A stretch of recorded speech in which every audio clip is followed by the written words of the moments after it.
Hey everyone. Oh, microphone flopping about. I'm thinking about buying a new microphone. Hey everyone, Sleepy Reader here. I am making this video mostly for Monty, Collector of Stuff. He asked me to talk a little more about um, 18 Days by Grant Morrison, or it's called Grant Morrison's 18 Days. Whether it's really by Grant Morrison, I think is a complex question. Four issues have been out. I think the fifth issue might be coming out next week. I am getting it. I plan to continue getting it for at least a while longer. Um, I'm enjoying it on a very low key level. And the basic story here is that this is an adaptation of if I understand correctly, a central story in Indian mythology called the Mahabharata, if that's how you pronounce it. And apparently, again, I have not read it, so I'm just judging from what I've read about Grant Morrison's 18 Days. Apparently, it's about an 18-day long battle that marks the end of kind of a golden age of mythology that will bring on our corrupt era, and it's all part of the cycles of Indian philosophy, I guess. And so there's these two giant armies, both led by sort of demigods, or what we'd probably call demigods in something like Greek mythology. And they they're all the leaders are all related to each other, I believe, in one way or another. Some of them are students, and some are teachers, and brothers and cousins, and all that stuff. And one side, if they win, will bring on renewal, will bring on the continuing of the cycle. There will still be the Dark Age, but then after the Dark Age, the universe will renew itself, and there'll be another Golden Age, and so forth. But if the bad guys, the other side, wins, there will be the Age of Darkness, and that will just be the end. That will be the end of the universe. That's my understanding of it, and I could be totally wrong. It's hard to tell the difference between the two sides, or the main characters on each side. The I know that there's a lot about the characters, but it just doesn't register. It doesn't sink in very deeply so far. Um, Before I talk more about the comic, uh, let me show you this. I got it from the library a few weeks ago, or about a month ago. It's a hardback book called Grant Morrison's 18 Days. It was published originally by Dynamite, and what it is it's kind of the art of an animated show that never was made. So it's got all kinds of concept paintings for this TV show they wanted, or video that they wanted to do, animated show about the Mahabharata. I don't think you could animate the paintings that they show in here, so they didn't go as far as to create storyboards and stuff on an animated level. It was very high concept. It's got this incredible art by this guy named Mukesh Singh, and then it's got the story Bible that Grant Morrison wrote, and the first scripts for the first 3 episodes. So I suspect that the people who are going to be the producers of this movie morphed into becoming the publishers, who are calling themselves Graphic India,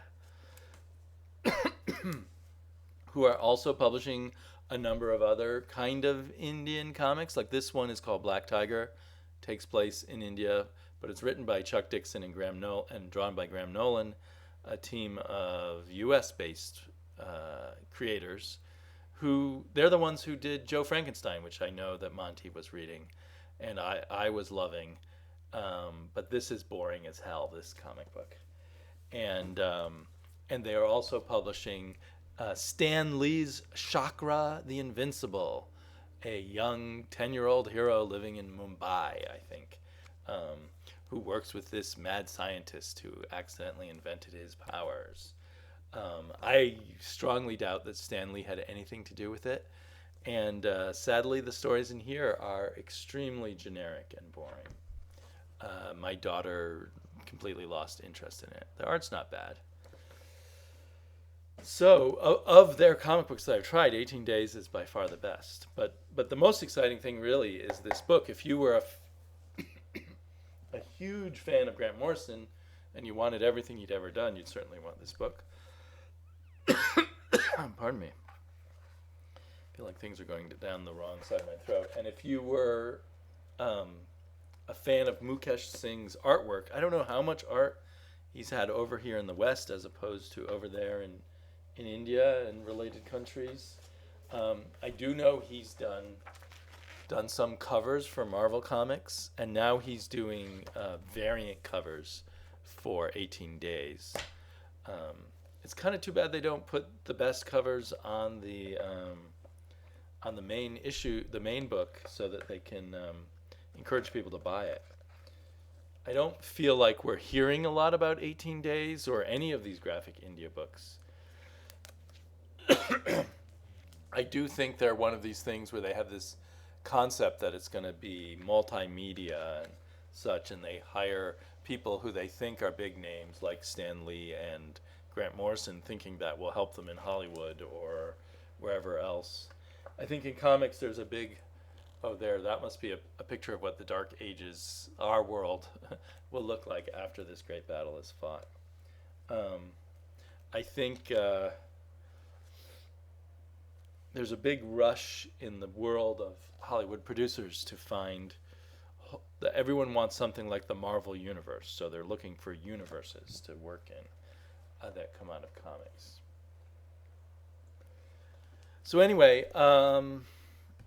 this book is a lot of fun to look at. It's got these scripts by Grant Morrison, so I think they must have already had the contract. For whatever reason, they decided to, instead of just calling it 18 Days or the Mahabharata, they call it Grant Morrison's 18 Days and had him write the Bible of it. And I suspect that in these comics, he's one of many credited writers in here.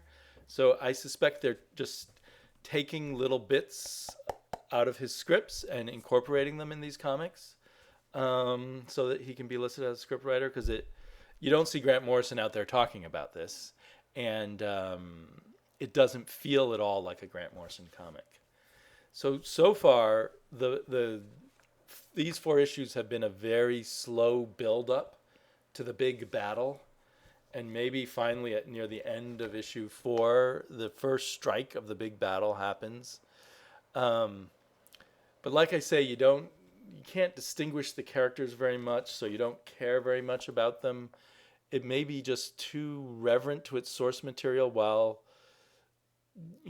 awkwardly trying to make it so that us people of a European background can understand it better. But it just hasn't. It's interesting but dull, if that makes sense. So I'm not recommending to anyone to go out to get it. I think for me, I'm always fascinated with mythology, and I'm hoping, the little bits that I glean about Indian mythology I kind of find interesting, even though it doesn't seem done in a very exciting way. The art is quite good. To a certain extent, it reminds me a little bit, not in a big way, but a little bit of Jack Kirby because of all the sort of interesting design work and strange armor and such. But you can see here these are not like big action scenes. There's a lot of stuff of people standing around talking. It's almost like, I suppose, if you tried to do a comic book about the Bible, how would you distill that down into a comic book? And would you be sort of inhibited by the weight of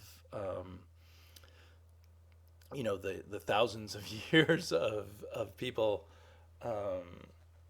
considering it such an important piece of culture, literacy, philosophy, worldview, and all of that? So it's just, I don't know. It seems inhibited to me. I can give you updates. If I in 6 months think it's become really great or whatever. They're very nice comics, very nicely produced, on very nice paper. You can see that has really nice coloring. Um, there's not, they're not loaded with ads or anything like that. At the back of each issue is a few ads and a conversation with Grant Morrison, which adds, it's funny that it feels very much like fake PR, the conversation with Grant Morrison. Not like a real conversation with Grant Morrison, in other words. Yeah, the other interesting thing, which it's just amazing they didn't, the first issue was only $1. I don't know why they didn't, why they weren't, after paying so much money to bring in these superstars like Stan Lee and Grant Morrison, that they didn't have the wherewithal to promote these comics at all. So anyway, I think Graphic India is an interesting thing to keep an eye on. Maybe they'll produce some other interesting comics.